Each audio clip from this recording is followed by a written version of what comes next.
Hi guys, ఈరోజు మనం పిల్లలకు బలమైన హెల్దీ అయిన చికెన్ రైస్ ఎలా చేయాలో చూద్దాం. మొదటిగా చికెన్ రైస్కి కావాల్సిన పదార్థాలు: ఒక చిన్న టమాటో ముక్క సన్నగా తరిగి పెట్టుకోవాలి. అలాగే ఒక చిన్న ఉల్లిపాయ సన్నగా తరిగి పెట్టుకోవాలి. 2 చిన్న ముక్కల చికెన్ సన్నగా తరిగి పెట్టుకోవాలి. అలాగే కొంచెం అల్లాన్ని దంచి పెట్టుకోవాలి. అలాగే ఒక అరగంట ముందు నానబెట్టుకున్న 1 స్పూన్ మూంగ్ దాల్, 1 స్పూన్ మసూర్ దాల్ మరియు 2 స్పూన్ల రైస్ తీసుకోవాలి. ఈ పప్పుల ప్లేస్లో మీరు వేరే పప్పు అయినా వాడుకోవచ్చు, అంటే మసూర్ దాల్ ప్లేస్లో కందిపప్పు అలా అయినా వాడుకోవచ్చు అన్నమాట. ఇప్పుడు తయారీ విధానం చూద్దాం. ముందుగా 1 స్పూన్ ఆయిల్ లేదా నెయ్యి వేసుకొని దానిలో మనం తరిగి పెట్టుకున్న ఉల్లిపాయలు వేసుకొని అవి కొంచెం బ్రౌన్ కలర్లో వచ్చేంత వరకు వేయించుకొని, ఆ తర్వాత తరిగి పెట్టుకున్న టమాటా ముక్కలను వేసుకొని అవి కూడా కొంచెం సేపు వేయించుకోవాలి.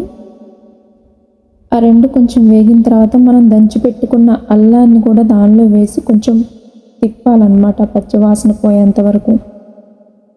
ఆ తర్వాత చిటికెడు పసుపు వేయాలి.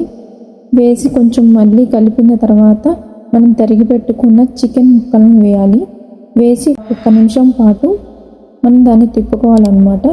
ఆ తిప్పుకున్న తర్వాత మనం నానబెట్టుకున్న ఆ పప్పులు మరియు రైస్ని కలిపేసి తర్వాత తగినంత ఉప్పు, అంటే 1 ఇయర్ పిల్లలకైతే 1 ఇయర్ దాటిన పిల్లలకైతే సాల్ట్ యాడ్ చేయండి.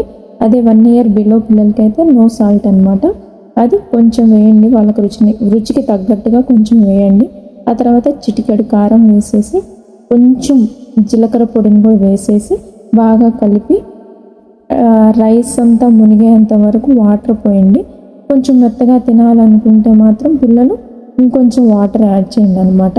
ఆ రైస్ 3-4 విజిల్స్ వచ్చేదాకా కుక్ చేయండి.